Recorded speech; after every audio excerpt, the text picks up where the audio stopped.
Hello বন্ধুরা, কেমন আছো তোমরা সবাই? আশা করছি তোমরা সুবিতাস অল ইন ওয়ান চ্যানেল দেখছো আর অনেক অনেক ভালো আছো।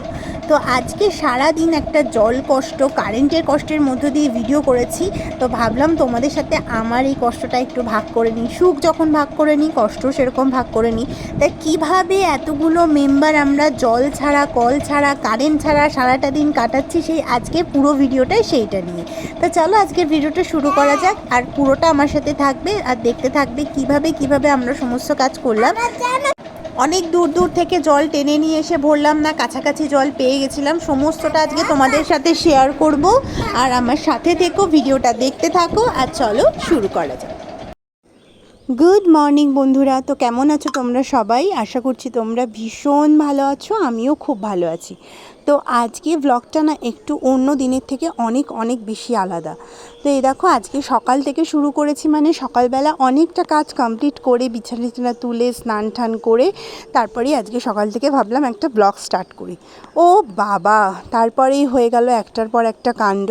ফার্স্ট তো দেখো, এই দেখো ছেলের একটু পায়ে লেগেছিলো, সেটা আমাকে দেখাচ্ছে, বাট সেটাও কথা নয়। কথা হচ্ছে একদমই জল পড়ছে না, কোথাও জল পড়ছে না, নিচেও পড়ছে না, ট্যাঙ্কিও ভরেনি, কারেন্টও নেই। মানে আমাদের যে কী বিধি কিসিরি অবস্থা গেছে। দেখো, কোনো রকম জামা কাপড়গুলোকে ধুয়ে ওই জায়গাটায় আমরা লোড করে রেখে দিয়েছি, যে খুব ভালো করে ধুতে পেরেছি তাও না। আজকে প্রায় 1 মাস ধরে আমার উপরে একদমই জল পড়ছে না। আর আজকে তো একদম লেটেস্ট হলো, এ দেখো কারেন্ট আসেনি, হলো কারেন্ট নেই, নো কারেন্ট, জল নেই, কারেন্ট নেই। আর দাদাই কাল ভেঙে দিয়েছে।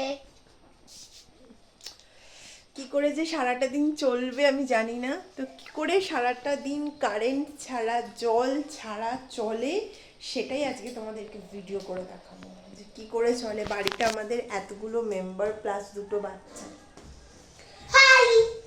তো চলো আজকে ভিডিওটা এখানে স্টার্ট করলাম, কন্টিনিউ করি।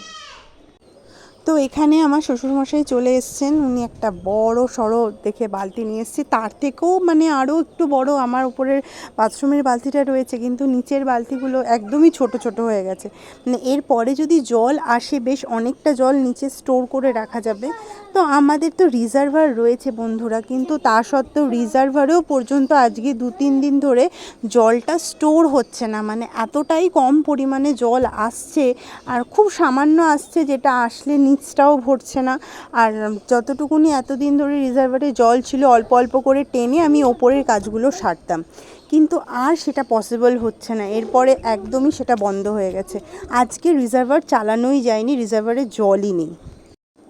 তো তোমাদের সাথে না একটা কথা শেয়ার করি। এরকমই অনেক আগে, যখন আমাদের পাম্প ছিল না বা রিজার্ভারের ব্যবস্থা করা হয়েছিল না, তখন না এরকম মানে বিশেষ করে এই গরমের দিনে প্রচুর পরিমাণে জল আসা বন্ধ হয়ে যেত। 2-3 দিন যাবত এরম জল যেত না। আর আমি না তখন অনেকবার ওর বাড়ির থেকে, চাপাকল থেকে জল টেনে ওপরে এসে আমি বালতি লোড করতাম। মানে আমাদের যে বড় বালতিটা, ওটাকে ভরতাম, যে কোনো রান্নার জায়গায় জল ভরে রাখতাম। মানে প্রচুর জল টেনেছি আমি ওরকমভাবে। আশেপাশে দেখেও সবাই বলতে, তো এই দেখুন মাছ, কত সুন্দর বড় বড় মাছ। এত পরিমাণে আমি ভাজা জল টেনি হচ্ছে। সবসময়, যাতে ভর্তি থাকে, কারোর জন্য কোনো কারেন্ট অসুবিধা এসে না হয়। গেছে? বিশেষ করে আমার হাজবেন্ড তো ওরে বেশিরভাগ বাবা, সময় বাইরে থাকতো, বাড়িতে আসতে তো জলের কোনো বাপরে অসুবিধা না হয়। বাপ, আর একদিক থেকে কিন্তু তো এখন আর শান্তি। পারি না, মানে অত ওরে জল হিউজ বাপরে পরিমাণে টানা বাপ, হেঁচড়া কটা করতে পারি বাজে না। এখন? এখন ভীষণভাবে কষ্ট হয়, তাই এখন চেষ্টা করি যতটা 12:30 পরিমাণে বাজে, কম করে 12:30 নিজেকে ওভার হয়ে কষ্ট গেছে। কম দিয়ে চালানো লাইটটা যায়, অফ করে দিই। সেইটুকুই চেষ্টা করি। তো দেখা যাক। এই দেখো বাপরে বন্ধুরা, বাপ, কারেন্ট একদিকে এসে তো গেছে। কারেন্ট শান্তি। এসে গেছে তো ছেলে চিৎকার করে উঠেছে যে ও মা, কারেন্ট এসে গেছে। কারেন্ট আসলে মাছটা একটা এখানে কি, তোমাদের যে দেখাচ্ছিলাম এইদিকে টানা ভাজা। হেঁচড়া করলে ওইদিকে তো একটু আরামসে এবার আর হাওয়া অত টাওয়া প্রবলেম খাওয়া হবে যাবে। না, তো কারেন্ট এখানে এসে গেছে দেখো, যখন আজকে জলও দেখো তুলে জল নিতে নেই, পারবো। তার মধ্যে পুঁই শাক। সমস্যা আর হয়েছিল জানো শাক ট্যাঙ্কিতেও পাতা জল ধুতে ছিল না। কতটা জল লাগে, তার আর মধ্যে এই দেখো যে পুঁই শাক নিয়ে এসে শ্বশুর কী ভেবে নিয়ে এসছেন ভগবানই জানে। পুঁই শুধু শাকের মাছ তরকারি, নিয়ে আর আসলেও হতো, জল না মাছের ঝোল থাকলেই ভাত করে আমার রেখে শ্বশুরের দিতাম। অনেক বাজার করতে কিন্তু ইচ্ছা যা করে। হোক, নিচের থেকে দুবার করে শাশুড়ি আমাকে জল টেনে তো চলো দিয়েছেন আস্তে আজকে। আস্তে রান্নাটা উনি করি জল আর টেনে তোমাদের দেয়, তো সাথে জল বাকিটা দিয়ে শেয়ার মোটামুটি করছি। শাক ঠাক এ ধুয়েছি, নাও, ধুয়ে এই বালতির জলটা আপাতত ধোয়াধুয়ির নিয়ে কাজ, নাও, মানে বাসন পাম্প টাসন চলবে না, মাজা, এই জল কাজগুলো পড়ছে না। করেছি। আর সকালবেলা দুটো হাঁড়িতে জল ভর্তি করে রেখেছিলাম, বড় বড় দুটো হাঁড়িতে। সেই জলে আমাদের রান্না হয়েছে।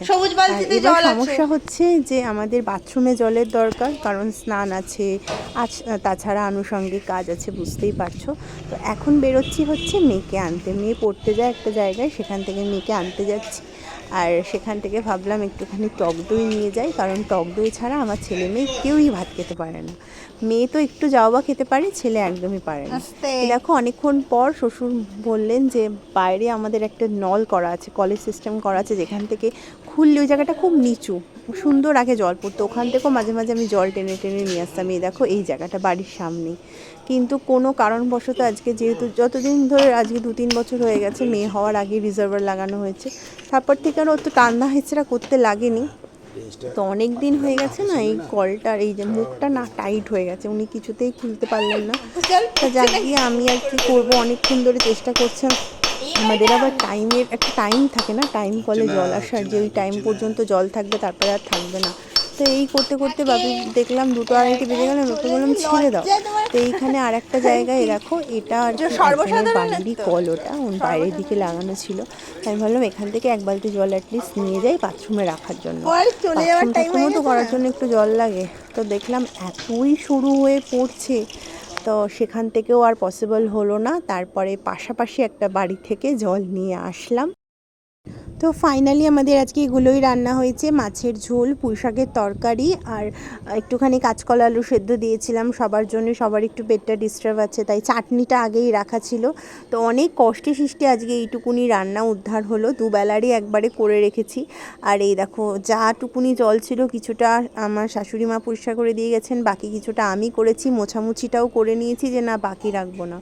তো আজকে আমি ভীষণ পরিমাণে টায়ার্ড হয়ে গেছি বন্ধুরা, ভীষণ পরিমাণে। এই জলের কষ্ট, ভীষণ কষ্ট, মানে এত ছোট ছোট বাচ্চা থাকলে তার মধ্যে বিশাল কষ্ট হয়। তো যাক গিয়ে যেভাবেই হোক আজকের দিনটা তো একটু পার করলাম, মানে রান্নাটা কমপ্লিট হয়ে গেল, মানে দিনটা পার করলাম। বিকেলে আশা করি জল এসে যাবে। কেমন লাগলো অবশ্যই জানিও, ভালো লাগলে লাইক কমেন্ট শেয়ার করো।